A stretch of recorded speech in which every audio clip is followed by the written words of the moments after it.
Good morning. Good morning. Per week. You may or may not be someone who wants to read the same psalm over and over again, or you may not do a daily devotional during Lent. It is that period of time when we dedicate ourselves for 40 days to preparing our hearts and preparing our minds and our lives.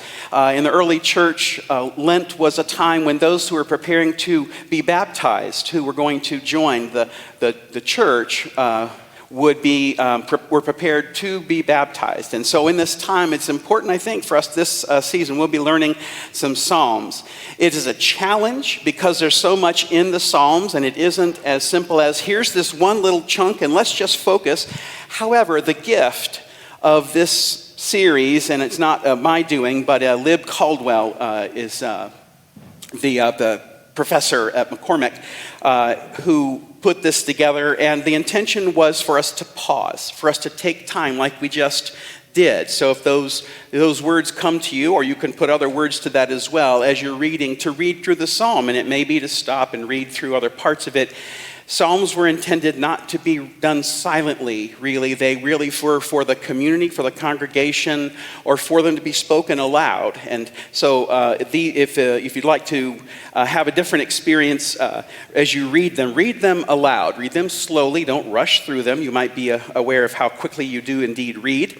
But read them aloud and see what bubbles up, see what light shines on what part of that psalm. The other gift that Lib Caldwell gives us for the series is a word for each of the weeks. And the word for this week is faces. Last week it was paths, and this week is faces. And so I wrestled with that, and I know that the word faces is in here, and so being a little bit like drawn to that, I'm going to look at that aspect of faces. What I've come to appreciate about the Psalms is that there is indeed a form to them. And once you know some of those forms, looking at some of those forms, you may see what is there, and they can be an example for you of how you may pray or how you may write your own psalm. So, in this psalm, I won't break it down more than this, but just to say, there are 4 movements in this psalm. And I don't have the verses exactly the way they're broken down. It's only 14 verses. But it starts out with trust in God. So the first thing in terms of writing your own psalm is to say how it is you trust in God. You see here, to you, O Lord, I lift up my soul. O my God, in you I trust. Do not let me be put to shame. Do not let my enemies exult over me. Do not let those who wait for you be put to shame. Let them be ashamed who are wantonly treacherous. So the first movement, trust in God. The second is the psalmist says how God has protected the psalmist. How have you protected me? So claim our trust in God. God, you have protected me. And here, lead me in your truth and teach me, for you are the God of my salvation. Good and upright is the Lord, therefore he instructs sinners in the way. He leads the humble in what is right. He teaches the humble his way. All the paths of the Lord are steadfast love and faithfulness for those who keep his covenant and his decrees. Trust in God. Proclaim and give thanks for how God has protected you in this particular psalm, how that protection has happened for you. And then the next part is to hear my fears. Listen to the things I'm afraid of. Now, you and I don't have to admit that we are afraid of things, but we are, and I know that. We know that. Collectively, we're told to be afraid, be very afraid. In the midst of that, we see that the psalmist is in concert with us, is saying what it is that comes up to our hearts. We have these fears, and at these times, the psalmist says, let me get to the right place. Am I doing the right place? One thing I asked of the Lord, that I will seek after, to live in the house of the Lord all the days of my life, to behold the beauty of the Lord and to inquire in his temple. Now my head, and that's verse 6, sorry. Now my head is lifted up above my enemies all around me, and I will offer in his tent sacrifices with shouts of joy. Hear, O Lord, when I cry aloud. Be gracious to me and answer me. Come, my heart says, seek his face. Your face, Lord, do I seek. Do not hide your face from me. Do not turn your servant away in anger, you who have been my help. Do not cast me off. Do not forsake me, O God of my salvation. If my father and mother forsake me, the Lord will take me up. Trust in God. God has protected me. Hear my fears. Let me see the shining light of your face. One of the benedictions at the end is, may God's face shine upon you. And so there's the places in Scripture, in the life of faith, where God's face has shone. There are places where we think particularly of Moses, who said to God, I'd like to see your face, please. And God said to Moses, you can't. You can't look upon God and live. We just have to accept that. I don't know why. But God, again, protected Moses by placing him in the cleft of a rock. Rock of ages, cleft for me. Let me hide myself in thee. So there's that sense of being put in a protective place, but still to see the glory of the Lord, to see God's face. And when we are face to face with one another, I was reminded in the reading of a time in the midst of COVID when where you sit were pictures of people who look somewhat like you in those seats. And so while we were here, you couldn't see all that happening, but it is really, really difficult. I thought it was difficult preaching to a full room. Well, we can figure that out, but preaching to an empty room, oh no. So pictures on the seats to see that there are people who are indeed listening in, who are worshiping together. It's the face that's important. Remember when you first had to wear masks everywhere and how shocking it was. But then we learned after a while, when someone raises their eyes, they must be somewhat surprised, or if they're scowling with their eyes, we know what's going on. And we couldn't see their mouth, which is really what we focus our attention on a lot of times in people's faces. Well, that fourth part, so it's trust in God is the first part. God has protected me is the second. Hear my fears, O God. Let me see the shining love of your face. And the fourth part is, I praise you. For God, your face is the face of the beloved. And it is my contention here that it is as in Jesus' baptism that God turns God's face to us and says to us, you are my beloved. You are my beloved. You are someone whom I love. God gave God's Son for us, put on flesh that we would know what it's like, and what did the powers that are at work in the world, what did they do? They crucified him. We hold that up not because we are so happy about Jesus' suffering. It's because we give thanks that even in the face of the power that tried to destroy the love of our God, God still overcame that. God's love still shines. It means that we have a lot of other work to do. This week, I thought then I'll share with you about some of these faces that I have experienced. Pardon me, for the last part is, I believe that I shall see the goodness of the Lord in the land of the living. That's the praise. Wait for the Lord, be strong, and let your heart take courage. Yes, wait for the Lord. So through this week, what came to mind are the different faces that we experience. Think through your week. Call to mind some of the faces that you experienced. People that you know and people that you love, folks you haven't seen for a while. Maybe you saw them on a Zoom screen. Maybe you saw them for the first time out at the store, at a store, and you were able to see them. Maybe it was someone who is no longer with us, but they just came to mind. They came right there to mind as if they were in front of you. Perhaps it is the overabundance of those faces that we may not like to see. We don't want to see. We, in fact, want to put them out of our minds, yet still they are brought to our attention. So I want to share with you some of the faces through this week, and the ones I have a confession to make. And that is that there are a few faces whom I have to admit to you that I hate. I know, right? And you're going to say, pastors aren't supposed to hate. Why not? Because we're human and we do the same things you do. It is Christ alone who could look on those who hated him and declare his love still to his dying breath. I am not Christ. You are not Christ. However, the challenge for us is to look for the face of Christ in the faces you see. That is a challenge. And I confess to you that because I'm working on it.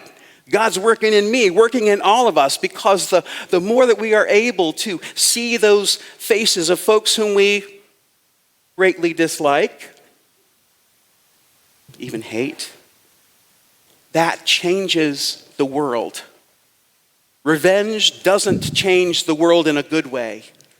It is hope. Wait for the Lord. Have good courage. Sometimes it's way too hard. I don't have any courage. Nex Benedict. Have you heard this name this week at all?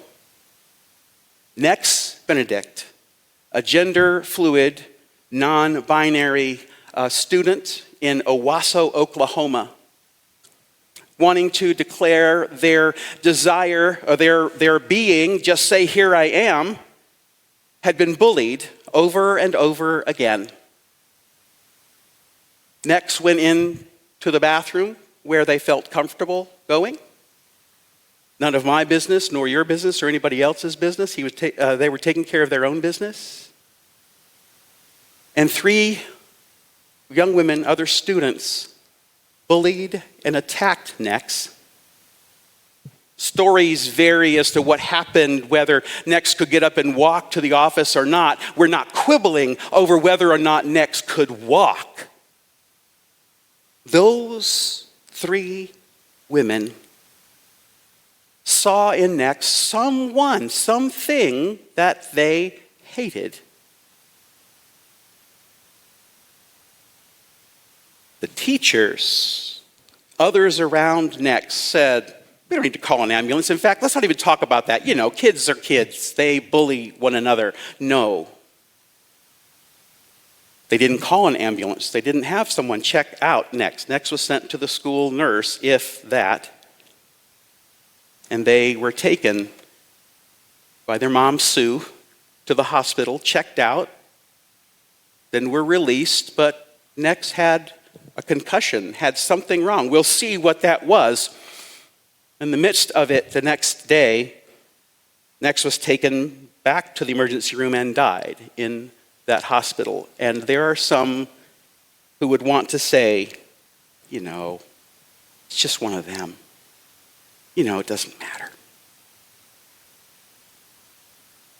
When I look at the face of Nex, I see God's beloved. So sad and sorry that we're teaching our children that the face of God isn't in every one. We continue to see what will come out of that, but those young women are an example, and those adults who refuse to do something were those who saw someone worthy of being loved and decided it just wasn't worth it.